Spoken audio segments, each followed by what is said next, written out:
Thanks for joining us for Issues and Answers. I'm Ian Boyne.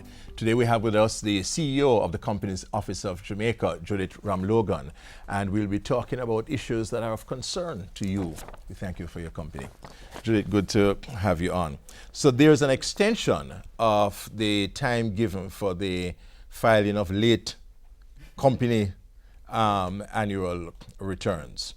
There was originally an extension of, well, not extension, but it's a 2-month amnesty.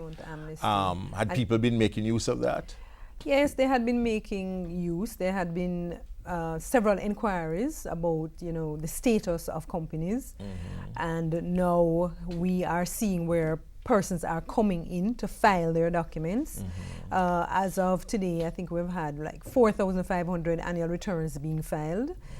We've had 500 applications to remove companies, and we've had about 400 applications to close business names. So persons are coming in, but we are having an extension of that 2-month amnesty for another month. So for the month of July, the entire month of July. And what kinds of reductions are we looking at? Well, we are looking at significant reductions because an annual return, usually the filing fee is $5,000, and if you are late, there is a late penalty of $100 per day, up to 100 days, so that would be $10,000. So if you are late with your annual returns, you would pay $15,000.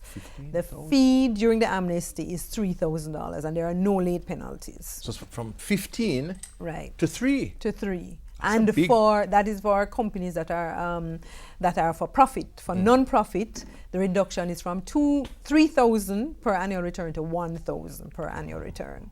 So there are significant reductions in fees. There's also the facility to remove a company. A company might be not operating for a long time. You want to remove. And what is the usual fee for the removal of companies from the Well, the books? usual fee is $4,500 plus the cost to file any outstanding returns.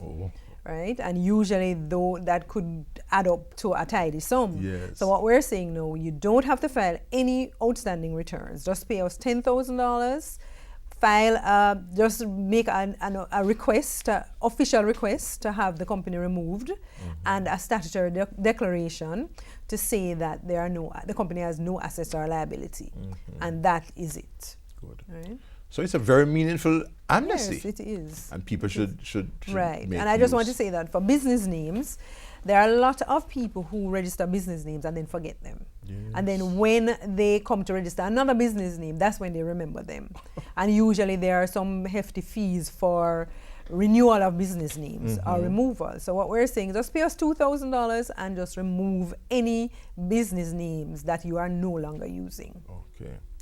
What are the benefits of formalization? Because some will say people are running business, sometimes there is no incorporated business, there's no personal name or anything. What is the value of being on the system? Right. Well, one benefit is that you can prove ownership then.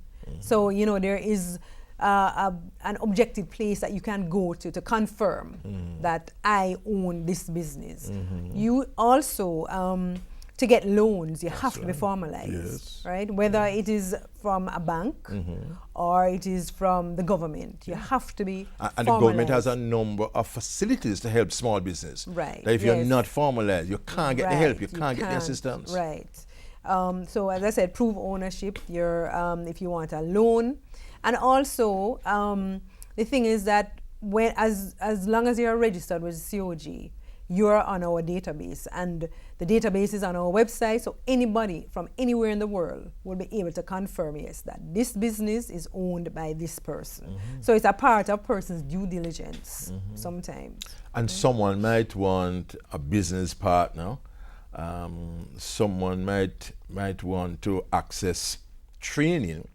And it is important that you are formally registered, so you can show that you are legitimate. Yes. Yes. Right. So you would say that the fees for registration really pale into insignificance compared to the potential benefits. Right, and I'd like to just say that one of the other benefits is that the banks or financial institutions won't allow you to enter into any kind of relationship with them unless you're formalized. So if you want to open a bank account, you have to be formalized. Yes. And for companies, if you are doing anything at all with the bank, you have to make sure that you are fully compliant, or the bank just will refuse to deal with you. Good.